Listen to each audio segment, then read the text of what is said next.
장인님과 내가 싸운 것은 지금 생각하면 전혀 뜻밖의 일이라 안 할 수 없다.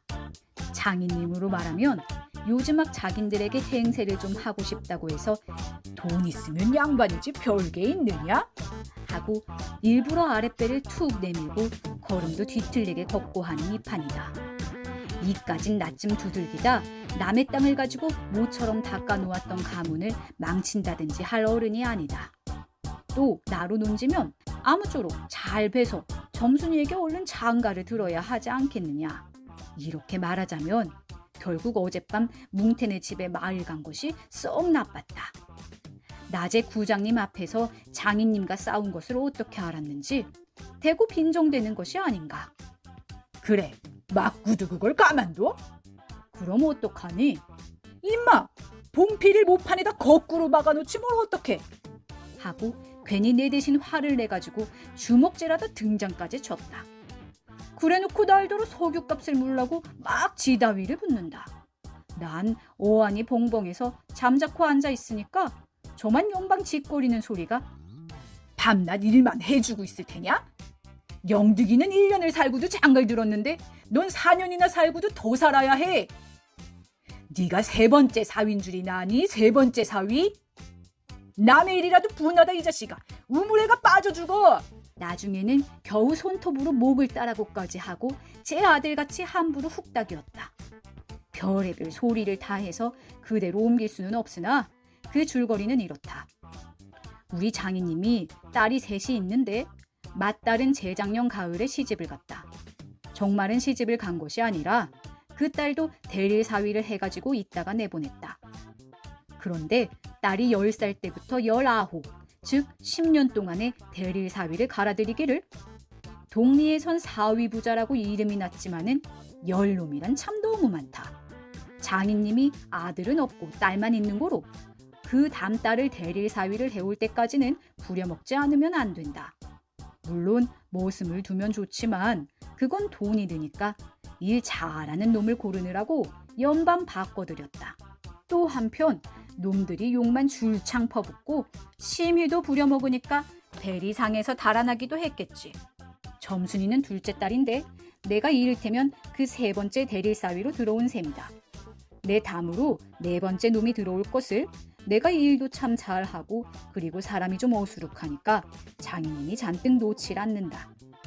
셋째 딸이 이제 6살, 적어도 10살은 돼야 대릴사위를 할 테므로 그동안은 죽도록 부려먹어야 된다.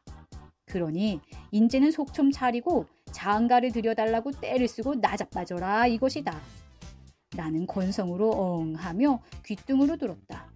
뭉태는 땅을 얻어붙이다가 떨어진 뒤로는 장인님만 보면 공연히 못 먹어서 으르렁거린다. 그것도 장인님이 저 달라고 할 적에 제 집에서 위한다는 그 감투를 선뜻 주었더라면 그럴 일도 없었던 걸. 그러나 나는 뭉태란 놈의 말을 전수히 고지 듣지 않았다.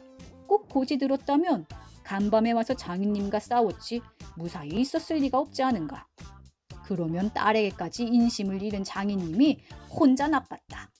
쉴토이지 나는 점순이가 아침상을 가지고 나올 때까지는 오늘은 밥을 또 얼마나 담았나 하고 이것만 생각했다. 상에는 된장찌개하고 간장 한 종지, 조밥 한 그릇, 그리고 밥보다 더 수부룩하게 담은 산나물이 한 대접, 이렇다. 나물은 점순이가 틈틈이 해오니까 2대접이고 4대접이고 멋대로 먹어도 좋으나 밥은 장인님이 한 사발 외엔 더 주지 말라고 해서 안 된다. 그런데 점순이가 그 상을 내 앞에 내려놓으며 제 말로 짓거리는 소리가 부장님한테 갔다 그냥 온담 그래? 하고 엊그제 산에서와 같이 되우 쫑알거린다. 나는 내가 더 단단히 덤비지 않고 만 것이 좀 어리석었다. 속으로 그랬다. 나도 저쪽 벽을 향하여 외면하면서 내 말로 안 된다는 걸 그럼 어떡한담? 하니까 샘을 잡아치지 그냥도 이 바보야?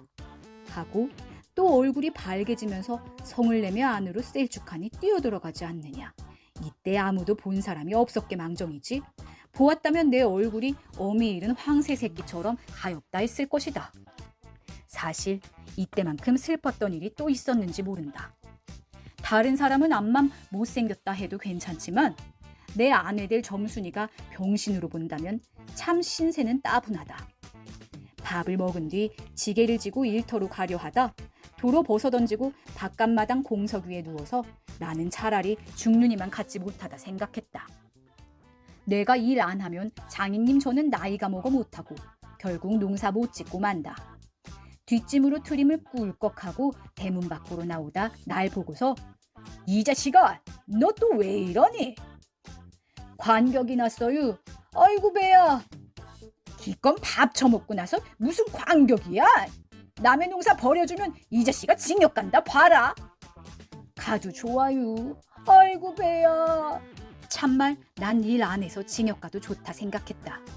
일 후 아들을 낳아도 그 앞에서 바보 이렇게 별명을 들을 테니까 오늘은 열쪽이 난데도 결정을 내고 싶었다. 장인님이 일어나라고 해도 내가 안 일어나니까 눈에 독이 올라서 저편으로 휑하게 가더니 지게 막대기를 들고 왔다. 그리고 그걸로 내 허리를 마치 들떠 넘기듯이 쿡 찍어서 넘기고 했다. 밥을 잔뜩 먹고 딱딱한 배가 그럴 적마다 퉁겨지면서 벨창이 꼿꼿한 것이 여간 캥기지 않았다. 그래도 안 일어나니까 이번에는 배를 지게 막대기로 위에서 쿡쿡 찌르고 발길로 옆구리를 차고 했다. 장인님은 원체 심술이 굳어서 그렇지만 나도 저만 못지않게 배를 채웠다. 아픈 것을 눈을 꽉 감고 넌 해라 난 재미난 듯이 있었으나 볼기짝을 후려갈길 때는 나도 모르는 결에 벌떡 일어나서 그 수염을 잡아챘다마는 내 골이 난 것이 아니라 정말은 아까부터 부엌 뒤 울타리 구멍으로 점순이가 우리들의 꼴을 몰래 엿보고 있었기 때문이다. 가뜩이나 말 한마디 똑똑히 못한다고 바보라는데 매까지 잠자코 맞는 걸 보면 짜장 바보로 할 게 아닌가. 또 점순이도 미워하는 이까진 놈의 장인님하고 나하고는 아무것도 안 되니까 막 때려도 좋지만 사정 보아서 수염만 채고 저기까지 잘 들리도록 이걸 까슬라 부다 하고 소리를 쳤다. 장인님은 더 약이 바짝 올라서 잡은 참 지게 막대기로 내 어깨를 그냥 내리갈겼다. 정신이 다 아찔하다. 다시 고개를 들었을 때 그땐 나도 온몸에 약이 올랐다. 이 녀석의 장인님을 하고 눈에서 불이 펑 나서 그 아래 밭 있는 넝 아래로 그대로 떠밀어 굴려버렸다. 조금 있다가 장인님이 씩씩하고 한번 해보려고 기어오르는 걸 얼른 또 떠밀어 굴려버렸다. 기어오르면 굴리고 굴리면 기어오르고 이러길 한 4-5번을 하며 그럴 적마다 부려만 먹고 왜 성례 안 하지요? 나는 이렇게 호령했다. 하지만 장인님이 선뜻 오냐 내리라도 성례시켜주마 했으면 나도 성가신 걸 그만뒀을지 모른다. 나야 이러면 때린 건 아니니까 나중에 장인 쳤다는 누명도 안 들을 터이고 얼마든지 해도 좋다. 한 번은 장인님이 헐떡헐떡 기어서 올라오더니 내 바지가랑이를 요렇게 노리고서 단박 움켜잡고 매달렸다. 악 소리를 치고 나는 그만 세상에다 핑그르 도는 것이 빙장님 이 자식 잡아먹어라 잡아먹어.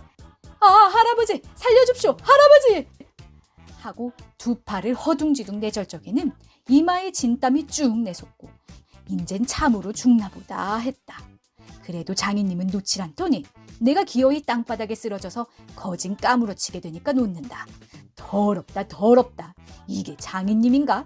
나는 한참을 못 일어나고 쩔쩔맸다. 그러다 얼굴을 드니 사지가 부르르 떨리면서 나도 엉금엉금 기어가 장인님의 바지가랑이를 꽉 움키고 잡아낚았다. 내가 머리가 터지도록 매를 얻어맞은 것도 이 때문이다. 그러나 여기가 또한 우리 장인님이 유달리 착한 곳이다. 여느 사람이면 사경을 주어서라도 당장 내쫓았지. 터진 머리를 불솜으로 손수 찢어주고 호주머니에 희연 한 봉을 넣어주고 그리고 물가랜 꼭 성례를 시켜주마. 암만 말고 가서 뒷골에 콩밭이나 얼른 갈아라 하고 등 두덕여줄 사람이 누구냐. 나는 장인님이 너무나 고마워서 어느덧 눈물까지 났다. 점순이를 남기고 인젠 내쫓기려니 하다 뜻밖의 말을 듣고 빙장님 인제 다시는 안 그러겠어요. 이렇게 맹세를 하며 부랴부랴 지게 가지고 일터로 갔다. 그러나 이때는 그걸 모르고 장인님을 원수로만 여겨서 잔뜩 잡아당겼다. 아 이놈아 놔라 놔! 장인님은 헛손질을 하며 솔개미에 챈 닭의 소리를 연해 질렀다. 놓긴 왜, 이왕이면 호되게 혼을 내주리라 생각하고 짓궂게 더 당겼다마는 장인님이 땅에 쓰러져서 눈에 눈물이 핑 도는 것을 알고 좀 겁도 났다. 할아버지, 너라, 나! 이래도 안 되니까 예, 점순아! 이 악장에 안에 있던 장모님과 점순이가 헐레벌떡하고 단숨에 뛰어나왔다. 나의 생각에 장모님은 제 남편이니까 역성을 하는지도 모른다. 그러나 점순이는 내 편을 들어서 속으로 고소해야 하겠지.